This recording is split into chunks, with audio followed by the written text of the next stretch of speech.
పర్యావరణాన్ని పరిరక్షించే విధంగా ప్రతి ఒక్కరు కూడా మట్టి గణనాథుని వినియోగించి పర్యావరణాన్ని పరిరక్షించే విధంగా ప్రతి ఒక్కరు కూడా తోడ్పడాలని మనస్ఫూర్తిగా కోరుకుంటున్నాం. ఈరోజు మా సహృదయ ఫౌండేషన్ వారి ఆధ్వర్యంలో ప్రతి సంవత్సరం మాదిరిగానే మట్టి వినాయకుల్ని చిన్న చిన్న వినాయకులన్నీ కూడా పంచిపెట్టడం జరుగుతుంది.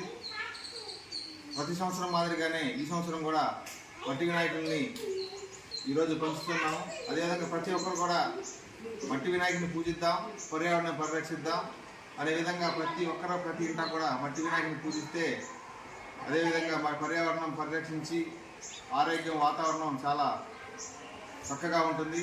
ఎందుకంటే ప్లాస్టర్ ఆఫ్ ప్యారిస్ వాడితే ఇప్పుడే చూస్తున్నాం ఎన్నో ఉపద్రవాలు వస్తూ ఉన్నాయి. అటువంటి రాకుండా ఇక్కడి నుంచైనా జాగ్రత్త పడి ప్రతి ఒక్కరు మొక్కలు నాటి